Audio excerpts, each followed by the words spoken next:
lesson this morning is, I like to have fun with my titles, Songs, Stories, and Sunglasses.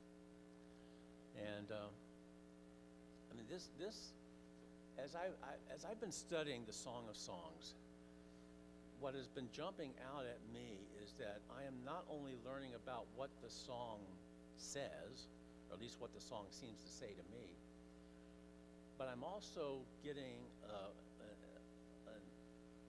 my eyes opened to how I approach Scripture.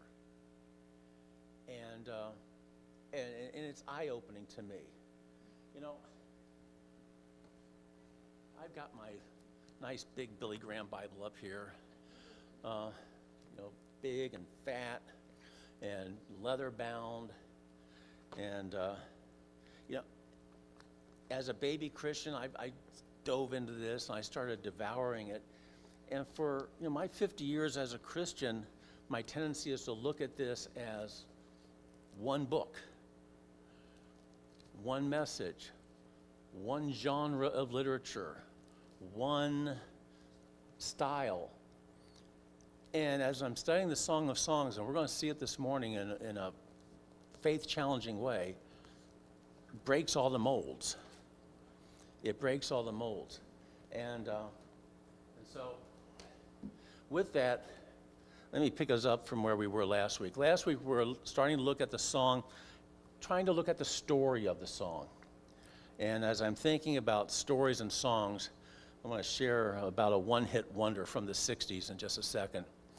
But as we were talking about the song, there are at least 4, if not 4,000 different ways people look at the song, the historical part of it or the story part of it. Is this historical drama about real people? Is the male lover really King Solomon? Is the female lover really Pharaoh's daughter? 2 people in history? There are many scholars who will say, yes, this is historical. It's about 2 real people. Others look at it more as a fictional drama, about fictional characters. And I'll be honest, I know I wasn't going to share my own personal opinions. I lean toward the fictional side of this rather than historical. It's a song. It's a song. And we have a whole world of love songs about fictitious people. It's a poem. It's a drama. Was there really a Romeo and Juliet? Okay, the Montagues and Capulets, are those 2 real families from Verona, Italy? Have to ask Shakespeare that. Some view it not so much as a cohesive story from beginning to end, but as a collection of somewhat connected poems. In other words, you've got a collection of poems. Yeah, they're the same people throughout, but rather than being a drama from start to end, once upon a time and they lived happily ever after, they view it more as little tiny glimpses of events in this couple's relationship. And then there are others who view it as completely as a collection of totally disconnected poems that have nothing to do with each other. And, so with different characters, you might have different lovers in chapter 1 than you have in chapter 7. Lot of different stories. And as I've been working on this study, a song has been going through my mind. One-hit wonder from 1967 from Bobby Gentry, the Ode to Billy Joe. You remember Billy Joe McAllister. He jumped off the Tallahatchie Bridge. And I've been thinking, was there really a Billy Joe McAllister? Did he really jump off the Tallahatchie Bridge? And so I didn't know. I didn't know if, Bobby Gentry was from Mississippi. She's from the area where the song takes place. I mean, it could very well be that she wrote a song about a guy that she knew. And his name was Billy Joe McAllister. Well, it's not. It's fiction. But there's a line in the song that has driven song lovers nuts for the last 57 years. At one point in time in the song, it talks about Billy Joe and his girlfriend throwing something off the bridge. And that something is never identified. And so song lovers have been fighting over that for the last 57 years. And something tells me that if I were to go up to Bobby Gentry today and say, Bobby, explain this song to me, she would probably say something like, if you want me to explain it to you, you're thinking about it all the wrong ways. It's a love song. It's a sad song. It's about a boy who commits suicide. Apparently in an interview, she said the meaning of the song was just to show how casually the people were talking about this suicide around the dinner table. You know, hey, pass the peas, please. I mean, that's a line in the song. Pass the peas, please. Oh, by the way, Billy Joe McAllister jumped off the Tallahatchie Bridge. But if sometimes, and this, I'm finding this especially true in the Song of Songs, I'm asking a lot of the wrong questions. And that's sort of a hint that this morning the question we're going to look at is very much one of the wrong questions. I've got this book. I shared it with you last week. It's written by Ariel and Hannah Block. They were a Jewish couple back in the 90s, and they wrote this. It's a neat book. It's a translation of the song, but they have a very complete introduction discussing a lot of these issues that I'm sharing. And in the book, it says this, and I like this line. It says, it makes no sense to judge lyric poetry by the standards of logical discourse, requiring a systematic progression from A to B to C, and thence to a conclusion with every link soldered together firmly in place, as some exegetes do. And I'll admit, that's the way I like to read the Bible. A goes to B, goes to C, there's a conclusion, there's a very clear moral, we can identify what it is, and now I should go forth and live that way. That's the way my logical brain works. I get into lyrical love poetry, and my brain has to totally rethink how to deal with these things. But what I want to do now, last week we were talking about who the lovers are. We talked a lot about the female lover and a lot of the things that we do know from the song, from what the song actually tells us. She's a Shulamite, whatever that is. Because, as I mentioned last week, Song of Songs 6:13, I believe, is the only place in all of Jewish literature where the word Shulamite appears. And scholars have no clue what it means. Some say that it is a feminized version of the name of Solomon. So you have Solomon and Shulamite, two ways of saying the same name. Others say that Shulamite might be a reference to Jerusalem, the Salem part of Jerusalem. So she is a resident of Jerusalem.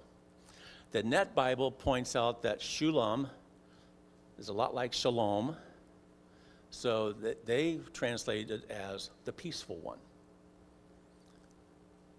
You're taking a word that maybe the poet made up. Poets do that. I understand that. I've read that, I think it was Robert Frost, Robert Burns, one of those Roberts from Scotland.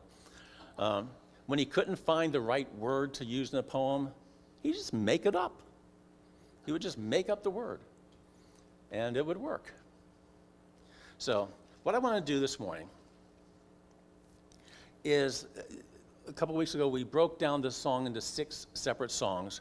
The first song going from chapter 1, verse 2 to chapter 2, verse 7.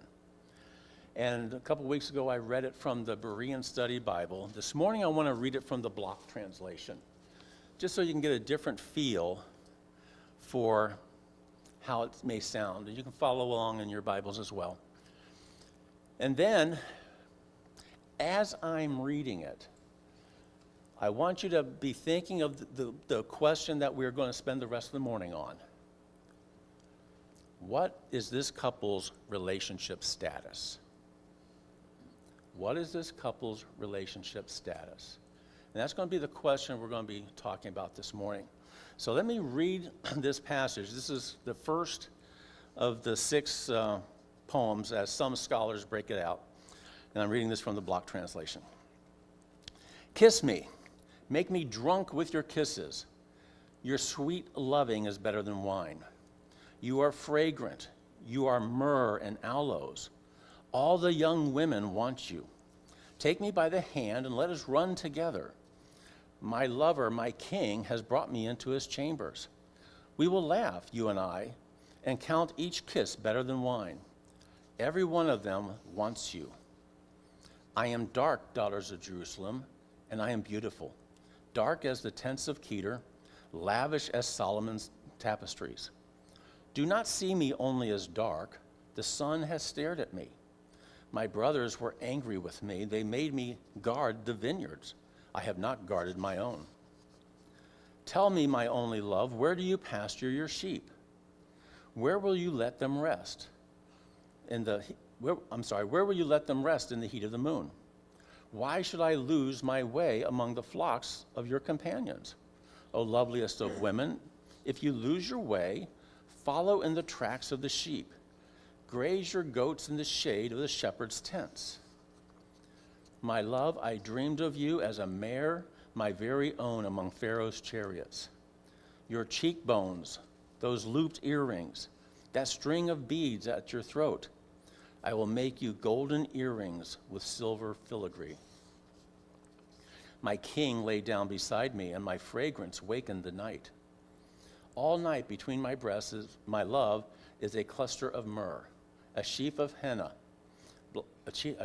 blossoms in the vineyards of En-Gedi. And you, my beloved, how beautiful you are. Your eyes are doves. You are beautiful, my king, and gentle. Whenever we lie, our bed is green. Our roof beams are cedar. Our rafters fir. I am the rose of Sharon, the wild lily of the valleys. Like a lily in the field of thistles, such is my love among the young women. And my beloved among the young men is a branching apricot tree in the wood. In that shade I have often lingered, tasting the fruit. Now he has brought me to the house of wine, and his flag over me is love. Let me lie among vine blossoms in a bed of apricots. I am in the fever of love, his left hand beneath my head, his right arm holding me close. Daughters of Jerusalem, swear to me by the gazelles, by the deer in the field, that you will never awaken love until it is ripe. Okay. This translation is interesting in that the blocks point out that in Hebrew, Hebrew is a very concise economic language. That first verse, let him kiss me with the kisses of his mouth, for your love is better than wine. In English, that's 17 words. In Hebrew, it's 7. And so what they've tried to do is try to translate this using the same conciseness as you would find in Hebrew. So it's a neat translation from that standpoint. All right. So with this, let me ask the question that drives scholars nuts. The question of questions from the Song of Songs. Are these two lovers married? As I was reading that first section, what did you hear? What did you feel? What did you get from that would make you think one way or the other? Nobody wants to talk. You know, this reminds me of a marriage class that Carol and I attended. We were newly married couple, and so there was a marriage class of newlyweds at our church up in Ohio, Stowe Alliance Fellowship, led by one of the elders who had been married forever. And so Carol and I were in the class, and we're talking about different topics. The first topic was communication. And all the wives talked about communication. The men were quiet as church mice. The next topic in the series was finances. Oh, you couldn't get the guys to stop talking. Oh my gosh, the men wanted to talk about finances and mutual funds and interest rates and this and liquidity and all this stuff. Then we talked about intimacy. Nobody talked in the class. Nobody. So I get it. But what do you think? Ron, help me out. Yes, I usually go in where fools hear the tread. But anyway, as a Christian, I think they're married. I understand. I love the way you put that. But go ahead. Go ahead and finish. That's all. Okay. I'd like to think that this is a marriage relationship. Okay. For those online, and I'm finding out now that we have more people online watching than we have actually sitting in here. So bear with me as I repeat what you say for the benefit of those online. Ron just said, as a Christian, I want them to be married, or words to that effect. Susan. I honestly have never thought about the question. Okay. Never even crossed my mind. Okay. So I wasn't even thinking about it as we were reading. I was going back going, oh, I remember he mentioned that a couple weeks ago. It should bother me, but it doesn't even Okay. cross my mind. Another comment from Susan said she's never even thought about it. Kelsey. I have an observation Thank you. of the last half of verse 7 in chapter 2, that it's almost a warning, as if they have experience. Do not arouse or awaken love until it so desires. Yes. Meaning that maybe they have failed marriage, or they are doing something that they know isn't, I don't know. Yeah, that verse, that gets repeated 3 times in the song. By the gazelles, by the deer, do not awaken love until it desires. What's so fascinating is nobody knows who's saying this. Some people attribute this to the woman. Some people attribute it to the man. Some people attribute it to the daughters of Jerusalem. Some translations say, don't awaken love until it arises. Some say, don't awaken my love until he arises. Some say, don't awaken my love until she arises. This verse is all over the place. Yeah, Connie. I was just thinking, I'm kind of with Kelsey on this. I see and hear 2 lovers who are they're approaching marriage, and maybe they are going a little further than they should, and they're backing away. That's the way it looks Okay. to me. Yep. Okay, hang on. Let me get these comments online. Connie just suggested that we got lovers here that may not yet be married, but they may be going a little bit farther than they should, and they're backing away. And that's a very common interpretation. Yes. We're looking at this as the bride of Christ. I guess we're in that in-between state too. Okay, yeah. The Holy Spirit's communion. I mean, if this is also a prophetic book about Yes. our intimacy in the body. Yes. The Holy Spirit is our engagement ring. We have the seal. We are there. But the consummation, the total, the finishing of all time hasn't yet come. So Yeah. people often have a little bit of tension. Yeah, so Susan's suggesting if this is truly about us being the bride of Christ, we're sort of in that betrothal stage right now. We're waiting for the final consummation in Revelation chapter 21. We're waiting for that to happen, and so we're sort of in this now but not yet thing that engaged couples go through, okay? And so there is that tension. I like that word tension. Yeah, Ron? They could be, to be honest, as couples have gone along for, we have 50-something years married, but there are times when somebody might want to have intimacy and the other one doesn't yet. And so there's sort of a game is being played. Mhm. Well, I don't mean to say game, but you know what I mean. And so there's proper times and there's improper times to begin the process, Okay. okay, of showing that, you stop on the head, okay. No, but I'm being honest about Okay. the sentiments. It may be that this isn't the right time. Ron, I absolutely love you. I love you because you're not afraid to say what other people are thinking, and you're not afraid to go down a road before you realize where you're going. So he's talking about, even in marriages, yeah, we those of us who have been married more than 6 months know that there are times when you're just out of sync physically, and some are more interested than others, and those times will go back and forth and back and forth. We all know that. And so it's about timing, and it's about putting things together, getting back in sync. I think that's a lot of what this book is about, helping married couples get back in sync. And I mentioned the book a couple weeks ago by Dillow and Pintus, Intimacy Ignited. It's a marriage book, and it's based off of this song. And it's a study of this song as a marriage manual, and it's a wonderful book. Okay, so let me move on. This is, you've all hit it on the head. There's tension here. You've got a couple, they're kissing right out of the block. And these are passionate kisses. Okay, in today's language, we'd say in verse 2, they're making out. Okay, and it's hot and heavy.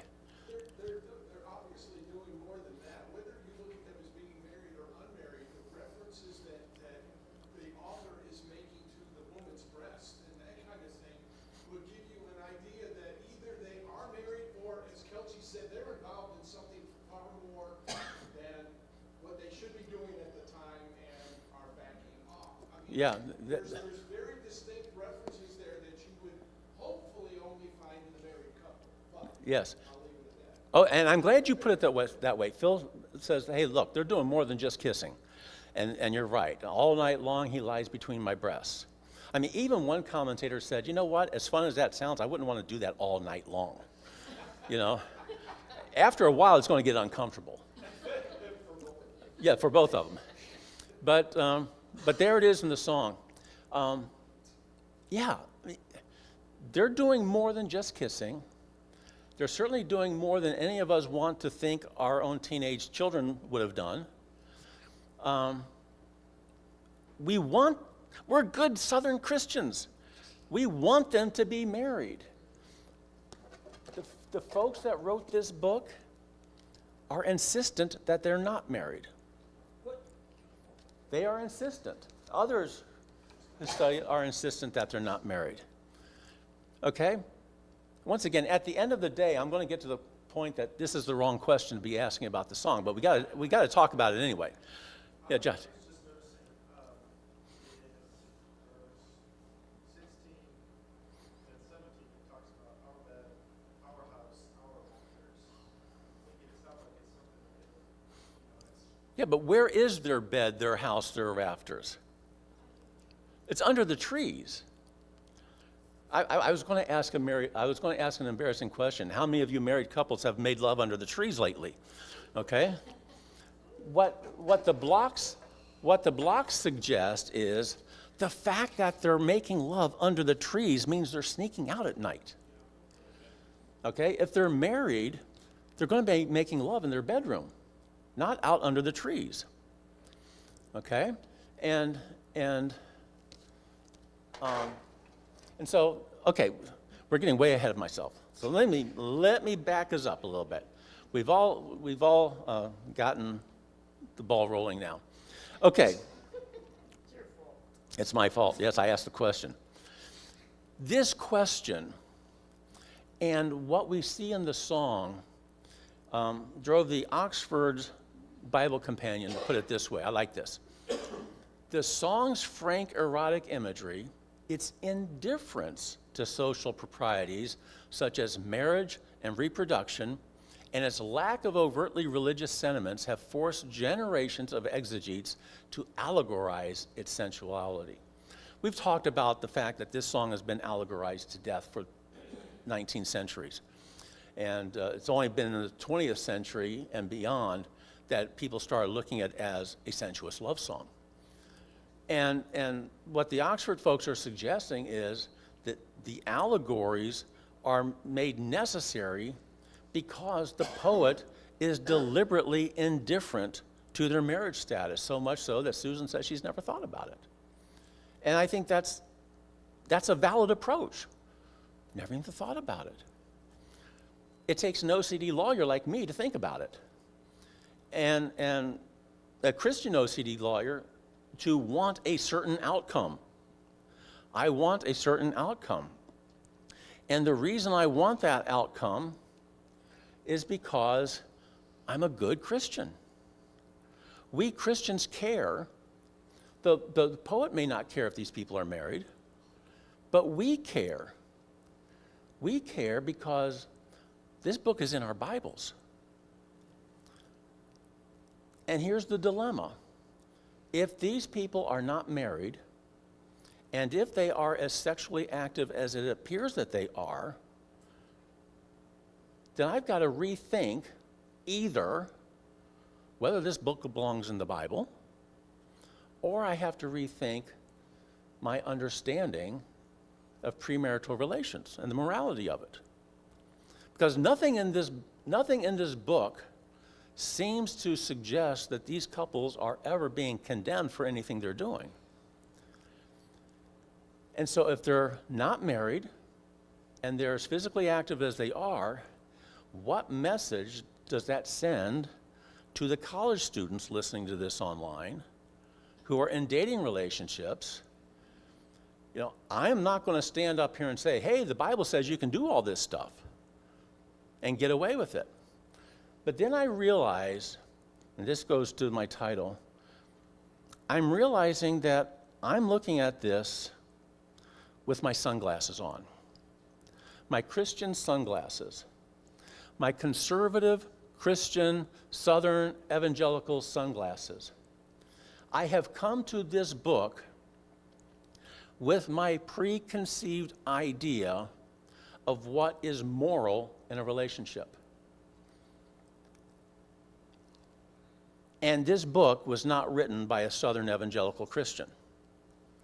This book was written by a pre-Christian Jew. And so I need to somehow find some Jewish sunglasses to put on to try to read this book through the eyes of Old Testament Jewish morality. And as I started studying it, my eyes were opened, and I was amazed at what I was studying and finding. So let's talk about romance. Romance and relationships and how it progresses. We're going to look at it from the American Christian point of view, and then we'll look at it from an Old Testament Jewish point of view. And there are differences, and those differences may help us understand how the song got written the way it did. Okay, here we are in America. How do people end up going from a single young person to a married couple here in 21st century America? And I may be dating myself with some of this stuff because I never did online dating, obviously. Okay, man, that was way too quick. Okay, let's go through this. Let's break this down into steps. Phil just said, boy meets girl, gives her a ring. Ring meaning like school ring. Oh, okay. So that you're going steady. I didn't mean a ring. Okay. Oh. Like the letter Okay. jacket, A letter jack. Okay. or a bracelet or something. Okay, let's break this down. Let me just go through it step by step. No. Do you like me? Circle yes. Yeah, do you? Yeah. Let's go back a little bit. Okay, Boy meets girl. a boy and girl meet. They can meet at a church youth group. Carol and I met at our young adult group in our church up in Ohio. Boy and girl meet. Nowadays, they meet online. That's real scary, but apparently it works for some people. I don't know. Somehow, a boy and a girl get to know each other. And at first, they'll start hanging out.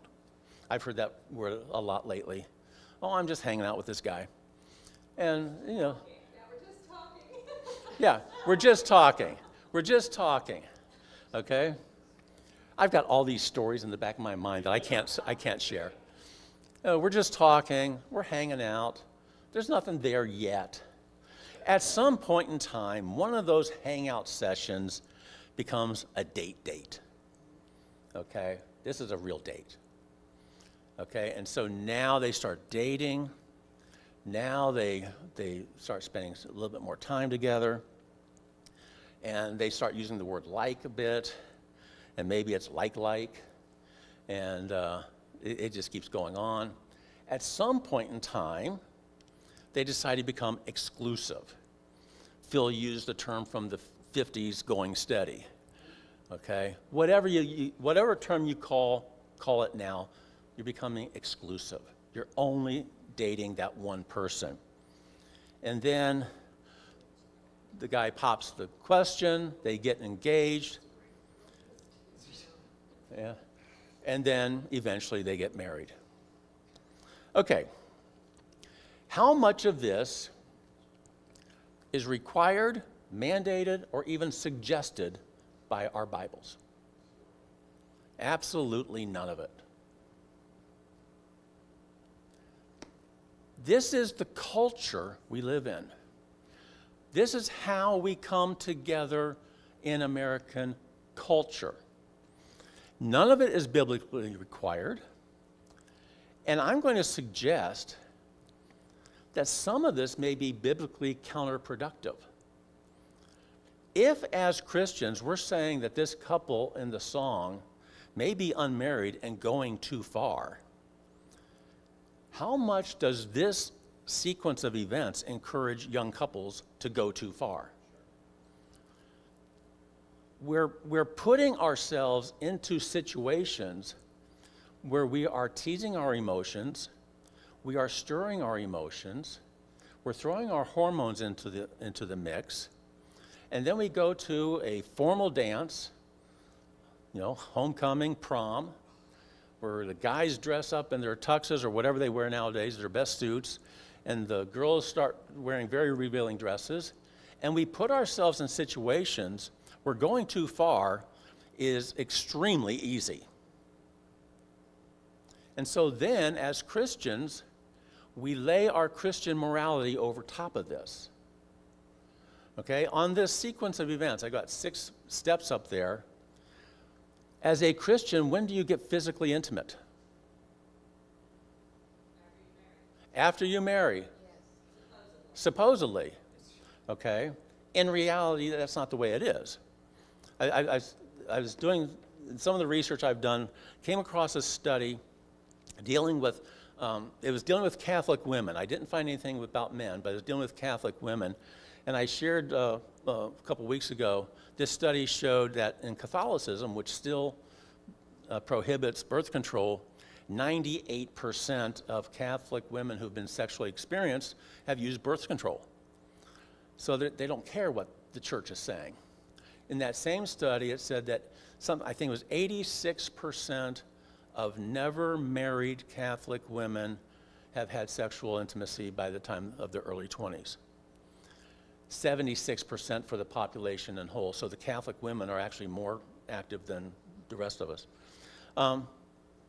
There's what we say in our church setting, and then there's what people do. And I'm not going to get into we and they and all that. Okay, so this is how we come together. This is very different from what the Jewish culture would say. Let's talk about romance, ancient Jewish style. And this was very eye-opening to me as I studied this. How does it happen in ancient Judaism? Usually, the parents or authority have decided that this couple should be together, so they're going to work to arrange. Okay, so what you have, fathers negotiate a match. The negotiation will deal with the bride price, the dowry, the terms and conditions of the match, et cetera, et cetera. And this is done by the fathers, or if the bride's father is dead, her brothers, the family will get together. At this point in time, the guy and the girl may not have ever met. Think of the story of Isaac and Rebekah in Genesis 24. We'll look at that a little bit. Abraham sends his servant out to find a wife for Isaac. They don't meet until they marry. Okay, so the servant goes off, finds the family, and negotiates the match. Nice thing about this system is even with a negotiated arranged marriage, the bride has veto power. Okay, Rebecca's family asked her, "Are you willing to go with this man?" She could have said no. Now, I have no idea what kind of social pressure she felt at that time, but legally, she could have said no. But she said, "No, I'll go." At that point, boy and girl betroth. Jewish betrothal is much more than our American engagement. In America, an engagement is just one step above a pinky promise. Okay? People get engaged, they break engagements. It's as loose as going steady. Okay? In Judaism, betrothal is marriage. It is marriage without benefits. If you think about being a friend with benefits, to be betrothed is to be married without benefits. In other words, you're married. The only way this relationship can be dissolved is either through death or divorce. But the girl is still living with dad, and there should be no physical intimacy. I'm saying should be. Things get different. Okay, eventually, after the period of betrothal, which can last up to a year, but typically no longer than a year, you get married. And that's the way it works in Judaism. You'll notice in the American system, it's very much about romantic feelings and emotions. It's the heart leading and the head follows. In the Jewish system, it is the head leading, and then the heart may or may not follow. You hope the heart follows. Yeah, Ron. Then there can be discussion about the reason why the father picks out a certain match. It could be political reasons, it could be economic reasons, and all that. All sorts of things. And even today, I was reading an article about, even today, more conservative Jewish sects still employ the matchmaker. The matchmaker is still very much involved, again, amongst the very conservative Jews. As I've studied this, I've realized, we got 25,000 Christian denominations. There are just as many Jewish sects and denominations. I mean, they're all over the board too. And so it's very hard to find something where I can say, okay, this represents Judaism, because they're all over. Okay. Yes? It's also interesting to note, though, that during that betrothal period, the guy or the husband at this point in time is preparing a home Yes. for his wife. And when I mean home, I'm talking about structure, Yes. a place to live, and all of that kind of thing. He is building a house Yeah, for his wife during that 1 year period. And when the house is ready, that's when he calls for her to come. yes, as Phil just pointed out for those of you online, during the betrothal period, the girl is getting herself ready for marriage. The guy is preparing a place for you. I go to prepare a place for you, okay? And he's preparing a place for their marriage and for their marriage to take place. And when he's ready, he calls for her and she comes. Now, I got to move along here, because I'm not going to get done with this. No, that's okay. That's okay. I didn't say that to cut off any discussion. I'm just realizing that I'm not controlling my own time. Okay. This all makes perfect sense. However, I mentioned there are a lot of different Jewish sects. If you read Jewish literature today, written today, modern day Jews will point out that nowhere does the Old Testament Torah prohibit premarital sexual relations. If you look at the Mosaic Law, go to Leviticus 18. It's got the list of all the things you're not allowed to do sexually.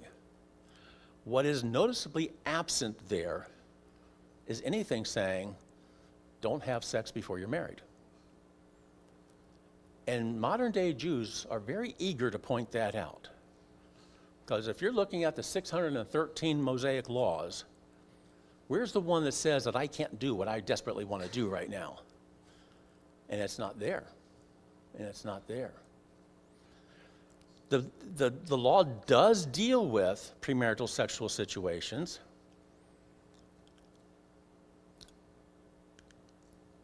And here's what it says in Exodus. There's a similar passage in Deuteronomy 22 as well. If a man seduces a virgin who is not engaged and goes to bed with her, he must surely pay the marriage price for her to be his wife.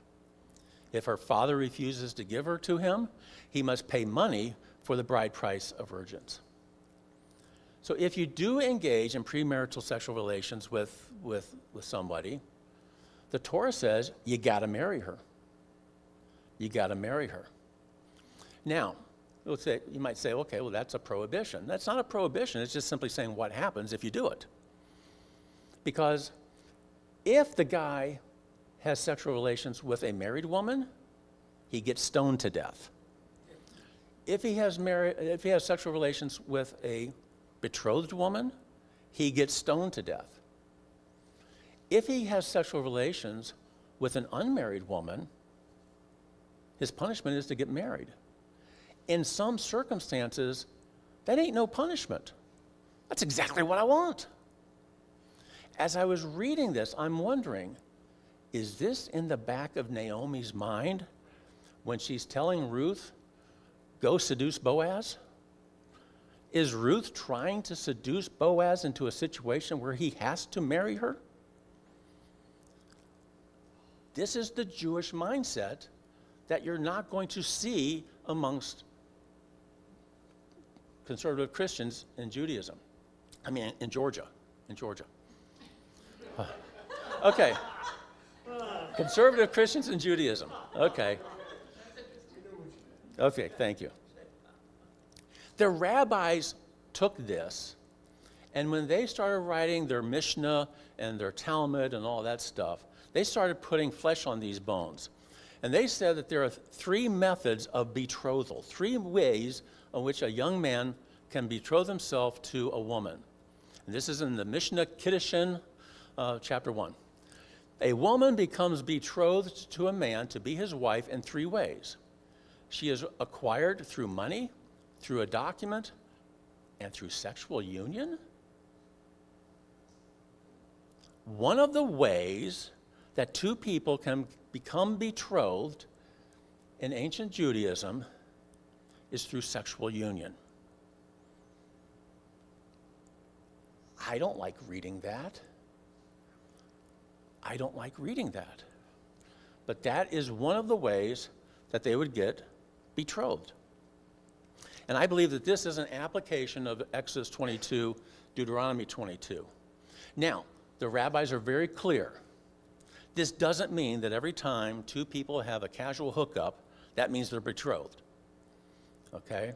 This betrothal comes about because the man and the woman are having a sexual union with the specific and declared expressed intent to become betrothed. Okay? This isn't casual hookup. Okay? It's about the heart intent here is what's going on. Yeah, Ron. Maybe similar to the common law marriage. The what marriage? Common law marriage. Very similar to the common law marriage. About 10 states in America still recognize common law marriage. And what common law marriage is a state where 2 people join together, they live together as husband and wife, they have sexual relations, and most importantly, they publicly hold themselves out to the rest of the world as husband and wife. We are married. If you do that, like I say, most states have abandoned it because it gets into all kinds of evidence issues, but some states still recognize it, very similar to common law marriage. Yeah, there's a lot of people today who speak of themselves husband and wife, and basically it's common law. Yeah, yes. All right, so, yeah, go ahead, Todd. You know, I grew up on what they call Jew Hill, so all my friends were Jewish. Okay. And I can tell you that, you know, they have a different mindset than we do. A lot of things, and everything seemed like it was business. And, you know, when you have the parents making the decision rather than the kids, it turns into a business deal. And if the kids want to force things, then what you have is a leveraged buyer. Okay, the people online have to hear this, Todd. Okay, so what Todd is saying, yes, Todd is saying that he grew up in a Jewish area, and for Jews at the time, marriage is very much a business deal. And sometimes the young couple may want to force the hand of the business deal, so they do what Todd is calling a leveraged buyout. It's basically they're forcing the hand. They're forcing the hand, and that's exactly what's happening. This also can become a method of finalizing the marriage. This is also in the Mishnah. When a man brings a woman who is betrothed to him into his house and has sexual union with her in a place of privacy, and the purpose of that union is to finalize the marriage, then the marriage is finalized. Okay? The marriage is finalized. In other words, in the ancient rabbinical Judaism, you don't need a wedding. And when you stop and think about it, weddings are never prescribed, defined in the Bible. Yes, there are descriptions of them. Jesus turned the water into wine. Yes, ma'am. Okay, so I'm in Ezekiel right now, and I'm reading the Bible in here, and Ezekiel is even more shocking and lewd in places than Song of Solomon is.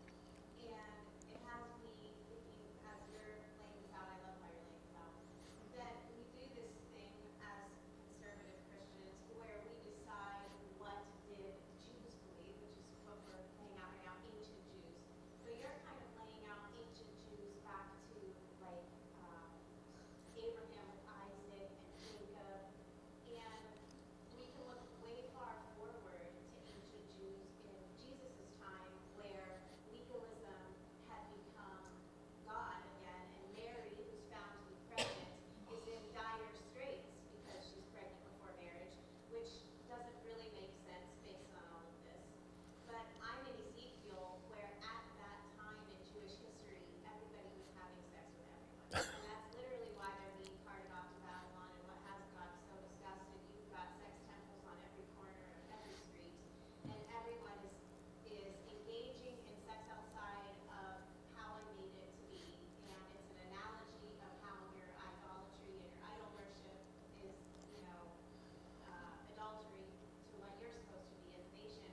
But I'm thinking about the time of Judges when everyone did what was right in his own eyes. There are such, Jewish history is such an enormous amount of history, and there are such huge chunks in that history where David, Solomon, you've only got 3 kings out of Judges, where, you know what I mean, where you don't, it's not been that long since Judges where everyone was doing what was right in their own eyes. And we're going to have Ezekiel coming up pretty soon where, once again, you know what I mean, there are these Yes. pockets in Jewish history where even they wouldn't have said that they prescribed to the things that you're talking about. Yes, and let me distill this comment down to a couple sentences. Thank you for that. Thank you. I appreciate that. She's suggesting that Jewish history, I mean, when I talk about ancient Judaism, I'm talking about 1,500 years of history, 2,000 years of history, because the rabbinic period goes all the way up into about 700 AD. So you start at about 1500 BC, go to 700, that's 2,200 years. And I can't talk about this as an homogeneous moral setting. It's not. You know, you've got Adam and Eve. They obviously never had a wedding ceremony. You've got Isaac and Rebekah. I mean, here's what happens with Isaac and Rebekah. The servant goes out, gets Rebekah. He brings her home to Isaac. Isaac sees her, takes her into Sarah's tent, and they get married. They had sex. Okay? She became his wife. They met and consummated a marriage all in one day. No wedding, no breaking of the glass, that came much later. No, I now pronounce you husband and wife. Nothing. The essence of marriage, I'm going to jump ahead here. The essence of marriage in the Bible is a man shall leave his mother and father, cleave to his wife, and they shall become one flesh. That's the essence of marriage. It's our civil culture that has put all these other trappings onto it. So that in our minds, we have to go through the wedding and the pronouncement of husband and wife before we are allowed to even think about physical intimacy. In the Old Testament, they focus more on the heart and the intent of the parties. I was watching a video. I never realized this. In Catholic weddings, you will never hear the priest say, "I now pronounce you husband and wife." They don't do that because they realize that you're joining together isn't because a priest or a pastor says it. You're joining together is because of the vows you make to each other. Once you make those vows, you are married. That's the way the Catholics view it. Once you make the vows, you're married because of the vows. And this is what we see even throughout the Jewish writings, at least what I'm seeing. There is an intention. And in the Old Testament, the marriage is defined as a covenant relationship. And you make the covenant with each other, and you enter into that covenant. That's what binds you together as a married couple. This doesn't, I'm not at all suggesting that couples can go out on a date, have sex, and say, okay, now we're married, okay? That's because couples who go out on a date and have sex typically don't want to get married, at least not yet. Yeah, Josh. In my world, I think that could be the wording in chapter 2, verse 7. You know, if that is, if sexual relations are the union, the commitment to the covenant, then there would be a warning, you know, be very careful who you decide. Yeah, and Josh makes a very good point. I mean, in the Old Testament, I guess what I'm trying to get us to look at this Jewishly rather than Americanly, because as Americans, you know, there's so much sex going on with no intention of joining together. And I don't want to suggest that if you have sex outside of marriage, then suddenly you're married because you had sex. No, and that's not even what the Jews are saying. The Jews are saying that the sexual union is one of the methods by which you finalize this commitment to one another. And Josh is absolutely right. That gives new meaning to chapter 2, verse 7. Do not awaken or arouse love until the time is right. Okay? Don't play around with this. Don't play around with this. This is about union. This is about being one. The Expositor's Bible Commentary puts it this way: the beauty and force of the passage now before us center in the perfect mutual love of the two young hearts that here show themselves to be knit together as one. Throughout the song, the woman says, "My beloved is mine and I am his. I am my beloved's and his desires for me. My beloved is mine and I am his." As I said before, that's marriage language. That is a union of hearts. That's marriage language. Then he says this: whether already actually married or not, yet thus externally united. What he's saying there is they may not have had whatever wedding ceremony that you had back in Judaism at that time. We don't even know when the book was written. Anywhere from 950 BC to about 300 BC, depending on who you read. So whatever wedding ceremonies may have been in existence at the time, what the Expositor's Commentary is saying, they may not have gone through that. But they did go through the uniting together of hearts. And their hearts are united together. Let me finish with another quote. This is from Reverend Dr. Alice M. McKenzie. Found her online doing my research. She wrote an article entitled Wisdom on Sex. It's a neat article. And she's a Methodist pastor, has been around for about 30 years pastoring when she wrote this article. And she takes, I think, a neat point to it. She says, we misunderstand the Song of Songs if we assume its point is the casual condoning of premarital sexual relations. It is not. It is not. It is not. Poets don't always reflect social mores. Sometimes they ignore it or subvert them.